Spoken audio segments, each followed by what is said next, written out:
الحمد لله رب العالمين والصلاة والسلام على رسوله الكريم الذي لا نبي بعده وعلى آله وصحبه أجمعين ومن تبعهم بإحسان إلى يوم الدين.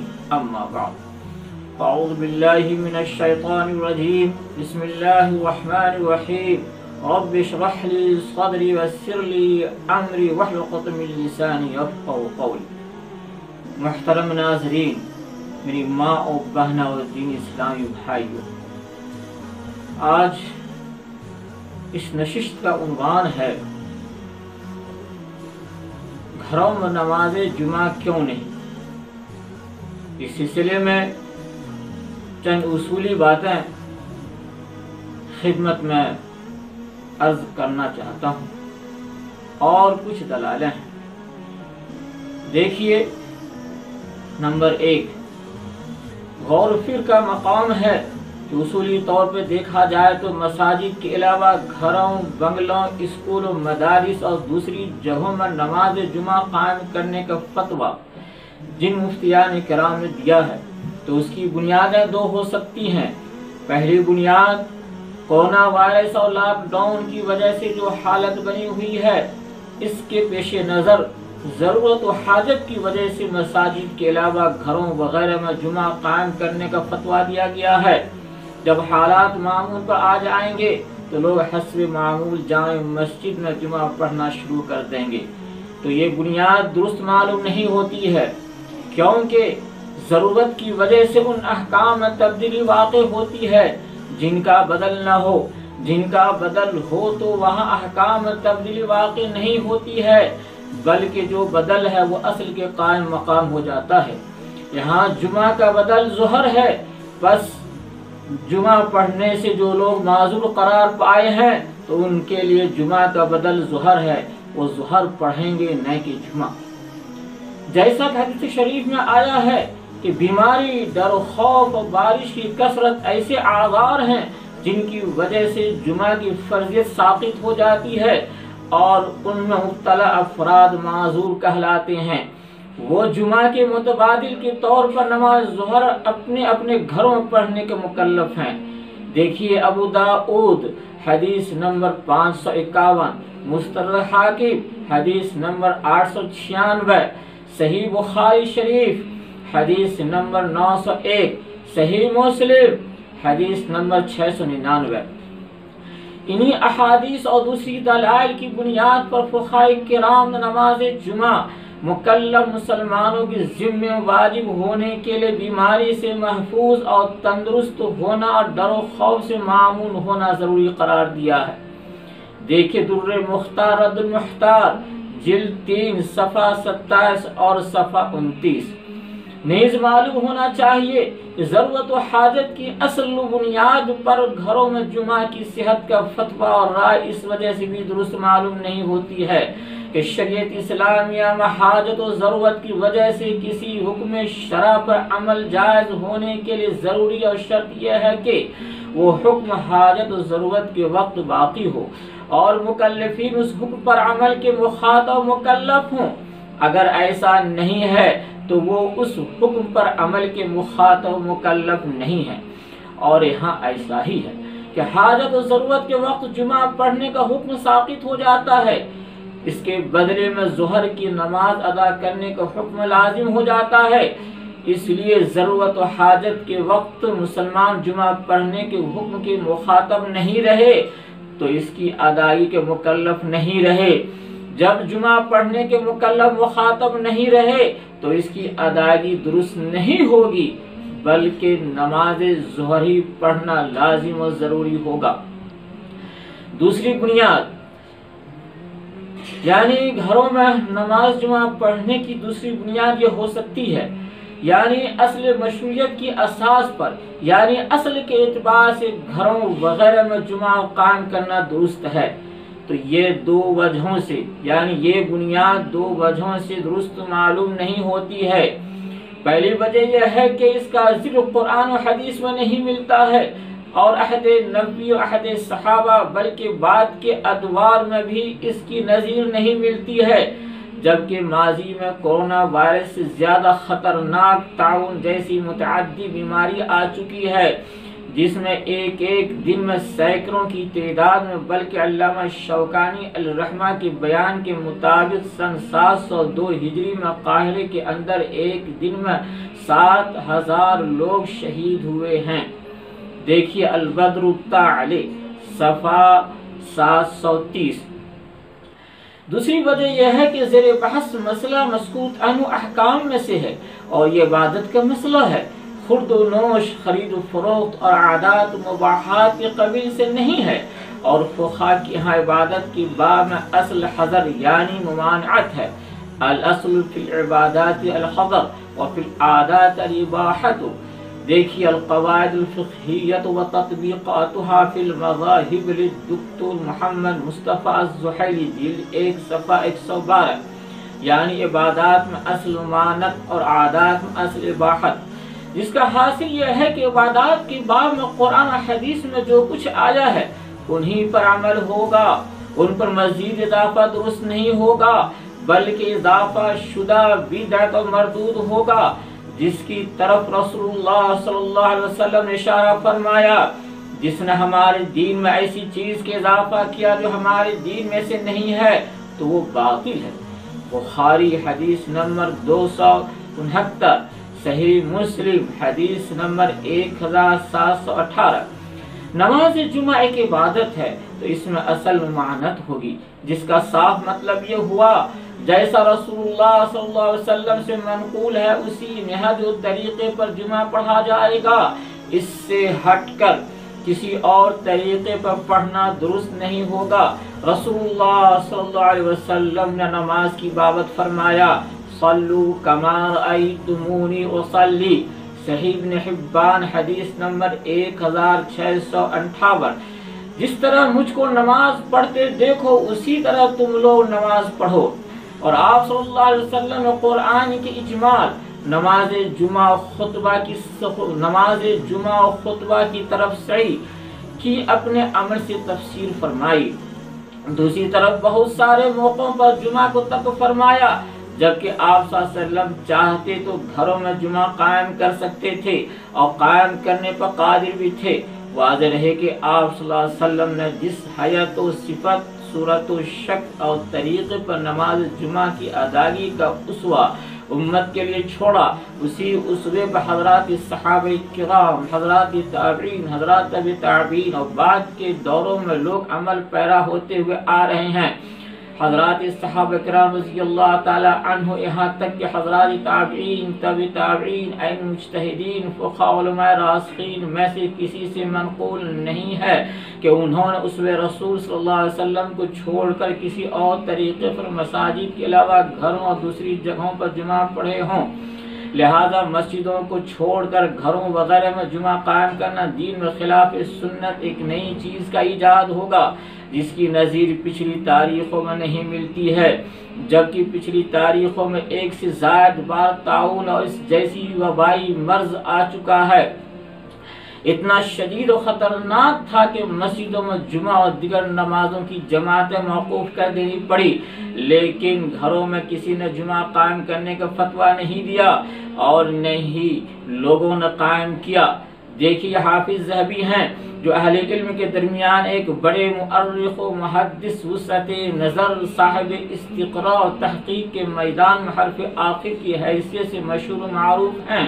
ان کا بیان ہے مصر اور اندلس میں زبردست خطرناک قحط پڑا، قرطبہ میں تو اس جیسی وبا اور قحط اس سے پہلے کبھی نہیں دیکھا گیا، یہاں تک کہ مسجدیں بند ہو گئیں، مسجد میں کوئی نماز پڑھنے والا نہیں۔ دیکھیے سیر اعلام النبلاء جلد 13 صفحہ 438۔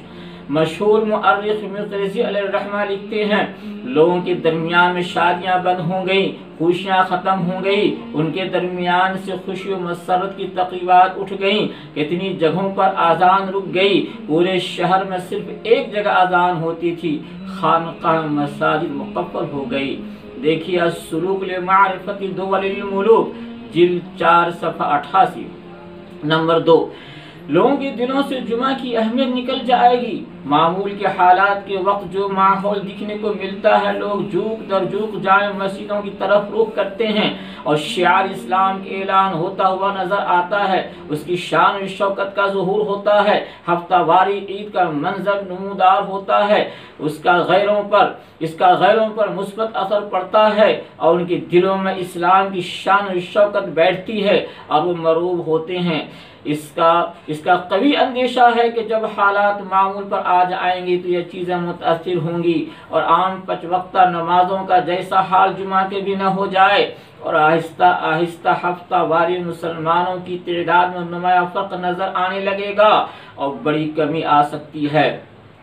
اس لیے سدًا للذریعہ بھی مسجد سے باہر جمعہ قائم کرنے کا فتویٰ جاری کرنا ان حالات کے اندر بھی محل نظر معلوم ہوتا ہے۔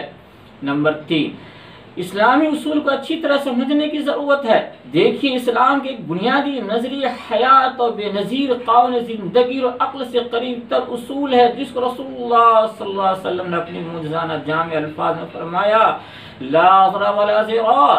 معطا ابن مالک حدیث نمبر 226، یعنی شرعاً اپنے آپ کو دوسروں کو ضرر سے بچانا ضروری ہے، اور سب کو معلوم ہے کہ کورونا وائرس کا خطرہ بہت بڑا خطرہ ہے۔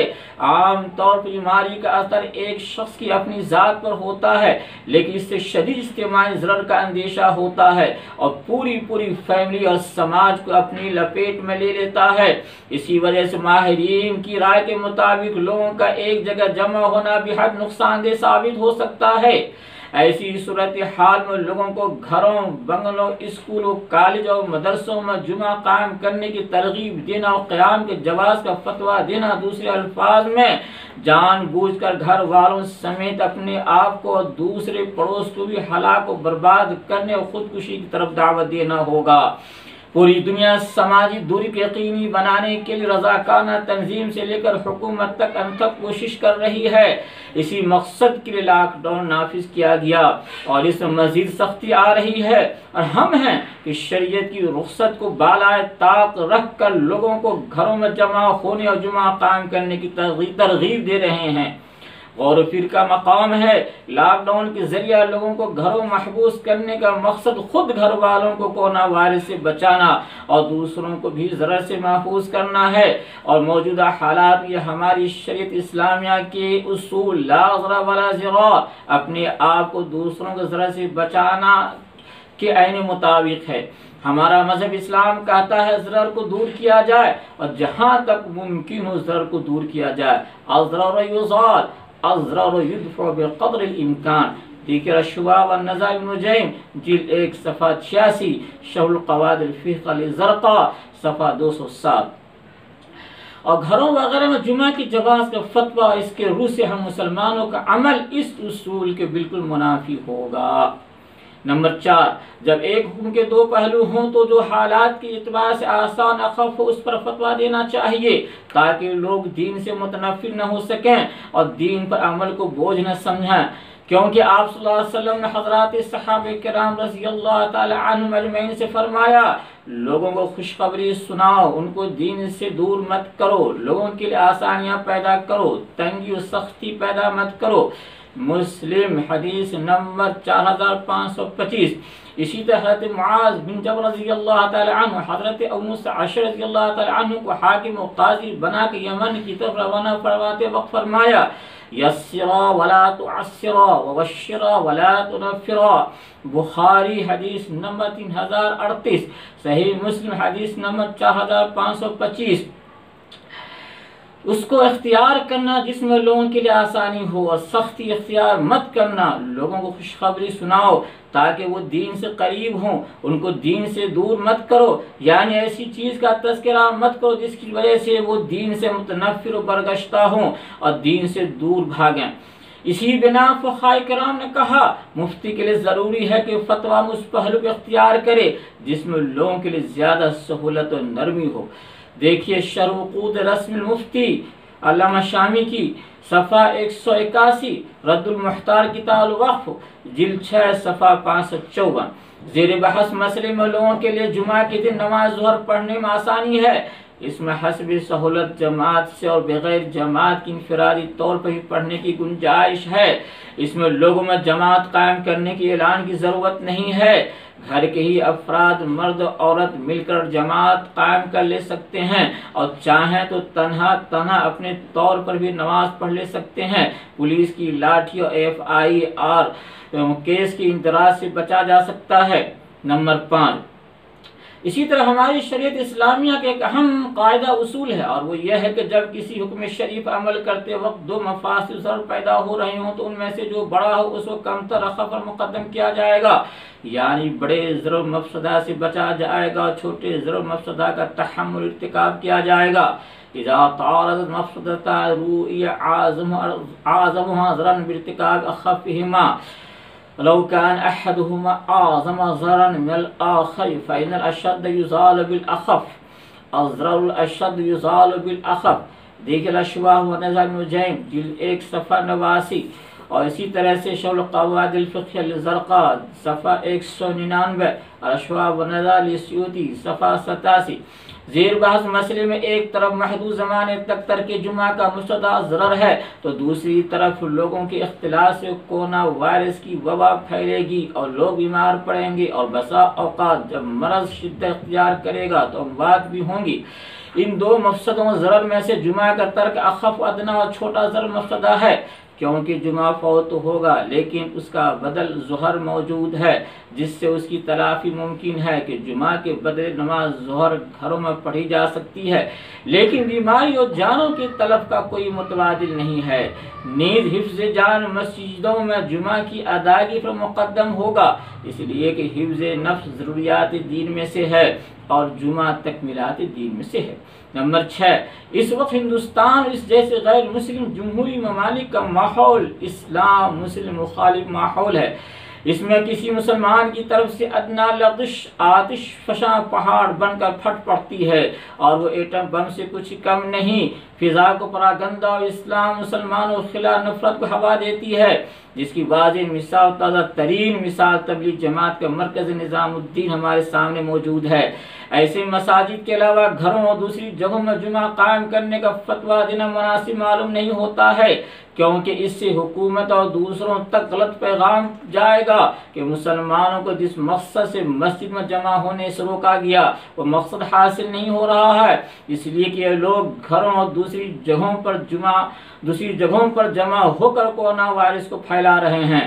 مسلمان بڑے ضدی، قانون شکن اور اجٹ قوم معلوم ہوتے ہیں، گویا اس وقت زخم پر نمک چھڑکنے کے مترادف ہوگا، اور ایسا ہو رہا ہے کہ گھروں میں جمعہ قائم کرنے کے فتویٰ عمل کرتے ہوئے لوگ گھروں کی چھتوں پر، بڑے ہال میں یا اسکول میں اور اسی طرح دوسری جگہوں پر جمعہ قائم کر رہے ہیں، تو پولیس کئی جگہوں پر چھاپا مار کتنے لوگوں کے خلاف مقدمہ درج کر چکی ہیں، کتنوں گرفتاریاں کر چکی ہیں اور لاٹھی سے پٹائی بھی کر چکی ہیں۔ حضرات گرامی، خلاصہ کلام یہ ہوا موجودہ حالات کی پس منظر میں اس وقت جمعہ کی نماز گھروں میں قائم کرنا درست اور صحیح معلوم نہیں ہوتا ہے، نہیں دلائل کی روشنی میں صحیح معلوم ہوتا ہے اور نہیں مصلحت کی روشنی میں صحیح معلوم ہوتا ہے۔ اللہ تعالیٰ سے دعا ہے اللہ تعالیٰ ہم سب کو سمجھنے عمل کرنے کی توفیق عطا فرمائے۔ وآخر دعوانا الحمدللہ رب العالمین۔